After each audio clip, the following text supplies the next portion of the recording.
रूस की तरफ से यूरोप की गैस सप्लाई रोकने के बाद यूरोप में गैस संकट खड़ा हो गया है। यूरोप के कई देशों से ऐसी खबरें आ रही हैं कि जल्द गैस की राशनिंग शुरू हो सकती है। सर, ये पहला टेक मेरा इसी पर कि रूस से के गैस रोकने के बाद यूरोप से खबरें कि कई देशों में राशनिंग शुरू हो सकती है। कैसे शुरू होगी, क्या तैयारी है? शुभ, यूरोपीय समुदाय ने क्योंकि यूरोपियन कमीशन यूरोप के मामलों में जितने भी प्रमुख नीतिगत फैसले हैं उनका फैसला लेने वाली समिति है, उसने अपने मेंबर स्टेट्स को, अपने सदस्य देशों को इस तरीके के कानूनी उपाय करने के लिए कहा है जिससे कि गैस का वेस्टेज रोका जा सके और ज़रूरत पड़ने पर उतनी ही गैस का इस्तेमाल किया जाए जितनी ज़रूरत है। यानी एक तरह से गैस की राशनिंग की व्यवस्था है जो शुरू हो रही है। यूरोपियन कमीशन इन मेजर्स को अगले 1-2 दिनों में अपने सारे मेंबर्स को कम्युनिकेट करेगा या उन्हें बताएगा। ऐसा इसलिए किया गया है, जिस पर हमने कल विस्तार से चर्चा की थी, कि नॉर्ड स्ट्रीम 1 पाइपलाइन से रूस ने अपने गैस की सप्लाई लगभग बंद कर दी है। रूस का कहना यह है कि ऐसी परिस्थितियां हैं जिससे वो अब यूरोप के देशों को गैस नहीं दे सकता। सबसे ज़्यादा और सबसे बुरी तरह प्रभावित होने वाली अर्थव्यवस्था जर्मनी होगी। इसके अलावा यूरोप की बाकी अर्थव्यवस्थाओं पर भी असर पड़ेगा। इसके विस्तृत नियम या कायदे जारी किए जाएंगे जिससे कि गैस की राशनिंग हो, और इसके लिए यूरोप के लोग तैयार हो रहे हैं, क्योंकि गैस की राशनिंग उन्होंने पिछले कई दशकों में शायद इस तरह से नहीं देखी होगी, पहली बार। और गैस की राशनिंग होने का मतलब है कि घरों में इस्तेमाल के लिए, बिजली घरों में इस्तेमाल के लिए, हीटिंग के इस्तेमाल के लिए, कूलिंग के इस्तेमाल के लिए जिस एनर्जी की ज़रूरत होती है, उस एनर्जी की खपत को अब नियंत्रित करने की तैयारी चल रही है। सर, दूसरी खबर रूस से ये है कि रूस ईरान और चीन के साथ नए बाजार तैयार करने की कोशिश कर रहा है। गैस आपूर्ति अगर यूरोप में नहीं होगी तो बाजार तो चाहिए, बेचना तो है। इसकी क्या तैयारी है?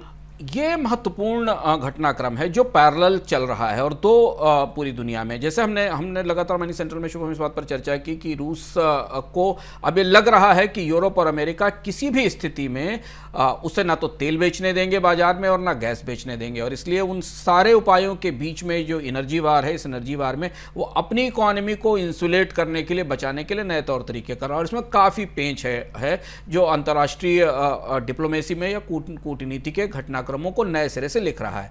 इधर जब बाइडेन सऊदी अरब को समझाने की कोशिश कर रहे थे, हालांकि वो कोई राहत नहीं ले पाए, बाकी सारी कोशिशें समानांतर रूप से चल रही थी, तब मंगोलिया के राष्ट्रपति ने इस बात की घोषणा की कि चीन और रूस के बीच में पावर ऑफ साइबेरिया 2 पाइपलाइन पर 2024 में काम शुरू हो जाएगा। और ये गैस पाइपलाइन दूसरी पाइपलाइन है। पावर ऑफ साइबेरिया एक पहले से पाइपलाइन है। ये गैस पाइपलाइन रूस से सीधे मंगोलिया होते हुए चीन तक आएगी, और इससे चीन की गैस आपूर्ति में और चीन की गैस की निर्भरता में काफ़ी बढ़ोतरी होगी, और चीन के पास अच्छी गैस मिलने लगेगी जो अभी तक वो LNG के जरिए लेता रहा है। और इसका एक बड़ा फ़ायदा मंगोलिया को भी मिलेगा, जो कि आमतौर पर एक लैंडलॉक्ड कंट्री है, उसके पास गैस समुद्री रास्तों से सामान पहुंचाने की सुविधा नहीं है।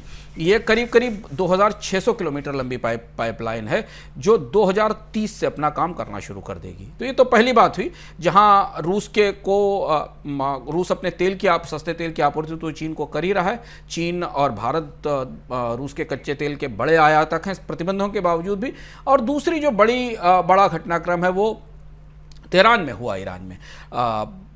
रूस के राष्ट्रपति ने तेहरान की जो राष्ट्रीय तेल कंपनी है, जिसका नाम नेशनल इरानियन ऑयल कंपनी है, और जो रूस की सरकारी गैस कंपनी है गैसप्रॉम, इसके बीच में $40 बिलियन के एक करार पर हस्ताक्षर किए हैं। और ये डील यूरोप में गैस की आपूर्ति ईरान से रोकने के लिए की गई है। यानी इससे गैसप्रॉम और ईरान के ऑयल कंपनीज मिलकर एक दूसरे को गैस की आपूर्ति करेंगी और साझा रूप से बाजार तलाशेंगी। तो यह है वो एनर्जी बाजार की, ऊर्जा बाजार की पेशबंदी जो इस समय चल रही। दूसरी तरफ रूस की तरफ से भारत को सस्ता कच्चा तेल तो दिया गया, लेकिन इसका पेमेंट जो है वो दिरहम में मांगा गया। दिरहम में मांगने के पीछे की जो वजह थी वो ये थी कि रूस पर सैंक्शंस लगे अमेरिका और यूरोप की ओर से, और अगर वो डॉलर में पेमेंट लेता है तो इसका इस्तेमाल नहीं कर पाएगा। यही वजह है कि रूस ने भारत से कच्चे तेल का भुगतान दिरहम में करने की बात कही है। सर, दिरहम में पेमेंट के क्या मायने हैं, क्या फायदे होंगे, क्या नुकसान होंगे? शुभम, रूस लगातार इस कोशिश में है कि वो अमेरिकी डॉलर से अपने आप को किसी तरह से दूर कर सके या अलग हटा सके, और उस प्रयास के तहत 2 नई करेंसीज में ट्रेड करने की कोशिश रूस की तरफ से की जा रही है, डॉलर के पैरेलल उससे अलग हटने के लिए। तो अगर आप जो ताज़ी खबर जो हमें अरब देशों से और बाकी अंतर्राष्ट्रीय सूत्रों से मिल रही है वो ये कि रशिया ने यूनाइटेड अरब अमीरात से उसके गहरे रिश्ते हैं, उस हिसाब से भारत से जो भारत को जो ऑयल एक्सपोर्ट किया जा रहा है, और भारत ने काफ़ी तेल आयात किया है पिछले दिनों में, सऊदी अरब के को पीछे करके भारत रशिया का सबसे बड़ा ऑयल सप्लायर हो गया है पिछले दिनों में, उसका भुगतान अमेरिकी डॉलर के बजाय दिरहम में करने का विकल्प दिया है। यानी दिरहम रशिया के ऑयल ट्रेड का एशिया में एक महत्वपूर्ण आधार हो सकता है, जबकि भारत की तरफ से इस बात की कोशिश की गई थी कि शायद ये भुगतान रुपए में किया जा सके, और भारत ने रुपए में इंटरनेशनल ट्रेड खोला भी है, सेटलमेंट खोला भी है। तो पहली चीज तो दिरहम के साथ हो रही है, और दूसरी एक और महत्वपूर्ण खबर जो आई है वो युआन के साथ आई है। भारत की एक सीमेंट कंपनी अल्ट्राटेक ने युआन के भुगतान के जरिए रशिया से कोयले की खरीदारी की है, और यानी युआन की भी कोशिश कहीं ना कहीं इसे एक और अल्टरनेट करेंसी के तौर पर सामने लाने की, ये खबर भी काफी चर्चा में है। हालांकि आधिकारिक रूप से सरकार ने इस बात की पुष्टि नहीं की है, पर रॉयटर्स और बाकी एजेंसियों की खबर है जिन्होंने ये कॉन्ट्रैक्ट देखा है, और उसमें रशिया के बैंक के सहारे, रशिया के युआन के सहारे भारतीय बैंकों की मदद से ये कोयले की डील की गई, जिसमें भुगतान रशिया को कोयले का भुगतान युआन में किया जाएगा, चाइनीज युआन में।